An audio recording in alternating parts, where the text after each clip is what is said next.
This is probably the most Marine Corps story I've ever heard in my entire life, and there's absolutely no way that it's been embellished. Like a lot. Definitely embellished.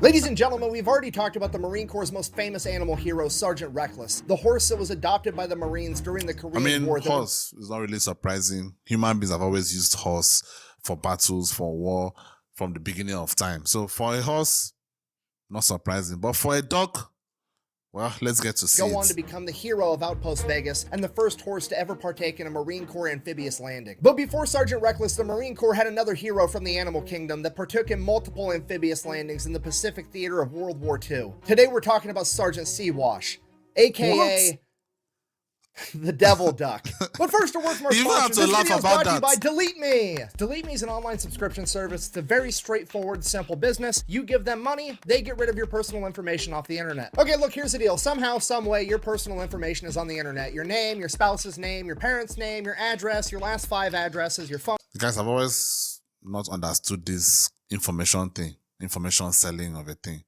Like, I'm a nobody. Selling my information, how does that really cost money? I really don't know about that. Like, I don't get it. You guys can explain it to me down in the comments what that really means. Like, I could get it if it was like a celebrity or a high level politician whose information is being sold. You know, but a nobody like me, why would it cost anything? So I don't really understand it.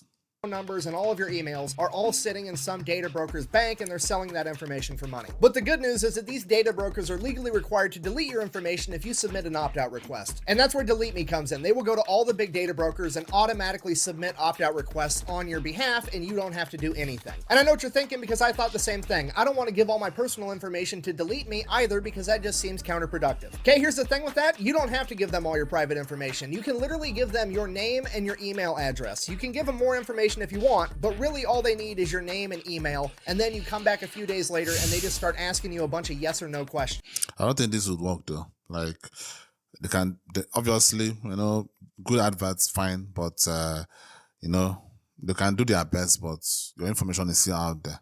If I'm being honest. Our story begins in 1942 as the 2nd Marine Division is currently in New Zealand gearing up to go into combat against the Japanese in World War II. And like all great military stories, it totally happened. It begins in a bar with a bunch of Marines drinking. And as is tradition with the military drinking at a bar, there are conflicting reports as to what actually happened. According to the Marine Corps, the Marines went out to a local bar in New Zealand. They then started drinking with the locals, and they all had a great, very professional, cordial time where they all drank a very appropriate amount of alcohol, potentially even a Surgeon General recommended amount.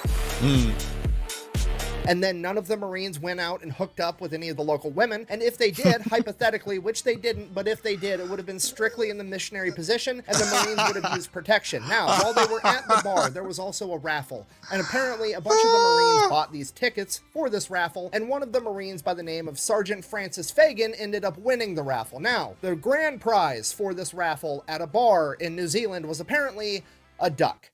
And that's what the Marine Corps says happened. Now, according to the other sources, mostly the personal accounts of the Marines that were actually there, and quite frankly, common sense, says that the Marines were at this local bar partying their faces off like they were about to go into the biggest armed conflict the world has ever seen. And while they were there, some of the Marines were playing poker with the locals, and the Marines apparently took all of their money, and they came back to the table, and they're like, all right, well, here's my prize duck. I'm going to put that up as a wager. And the Marine Corps ended up winning that too. And that, again, was Sergeant Francis Fagan, aka Pappy. Now, personally, I'm going to go ahead and err on the side of the Marines got hammered at a bar and won a duck in a poker game, and the chain of command didn't want to get in trouble for associating the Marine Corps with gambling, so they just made up some weird shit, like apparently bars in New Zealand raffle off ducks, but you can go ahead and decide to believe whatever you want. Regardless, either way, Francis Fagan, and by extension the Marine Corps, now has a duck. So what are the Marines going to do with a duck? Obviously, they take it under their wing. I'd like to apologize to the internet for making you a dad. I mean, to be fair, that is true. I kind of turned her into a bodybuilder for like 18 months between the two kids. Interrupting my history time. Sorry about that. Anyways, the Marines... Well, that had to be planned. There's no way this was impromptu. There's just no way. There's just no way.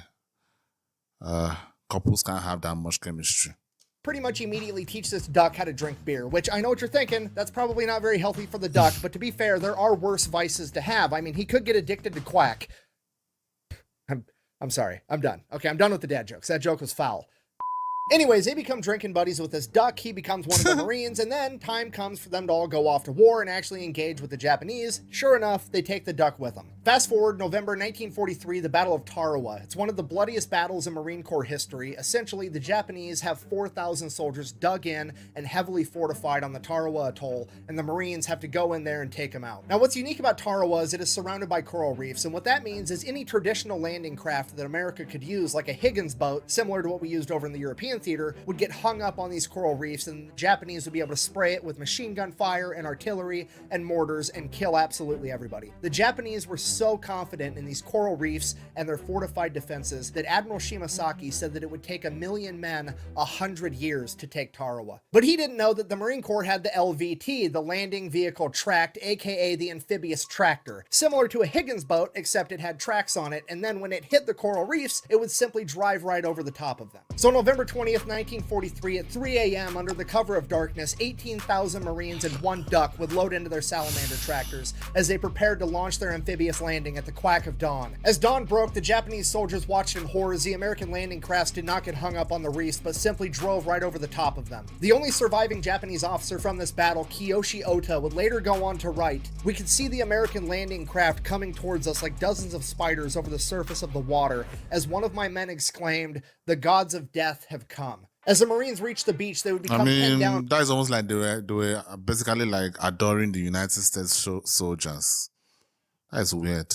From heavy machine gun, artillery, and mortar fire, they were only able to secure the first 70 yards of the beach after hours of combat. It is at this point that the Marines' front line was charged by an enemy rooster, and Sergeant Seawash charged past the Marine line to meet the chicken in winged combat in the middle of the battlefield. After sustaining several pecks to the head, Seawash was able to repel the enemy ambush and save his fellow Marines. The Marines would then go on in the following days to completely take over the island. The Japanese believed that it would take 1,000,000 men 100 years. In reality, it took 18,000 Marines and one devil duck 72 hours. For sustaining multiple peck wounds on the battlefield, the Marines tried to get Seawash the Purple Heart. Unfortunately, that wasn't going to work out, but the chain of command still cited Seawash for bravery on the battlefield. That citation, written by Lieutenant Colonel Presley M. Brexley, is as follows. For courageous action and wounds received on Tarawa and the Gilbert Islands, November 1943, with utter disregard for his own personal safety, Seawash, upon reaching the beach without hesitation, engaged the enemy in fierce combat, namely one rooster of Japanese ancestry, and though wounded on the head by repeated pecks, he soon routed his opposition. He then refused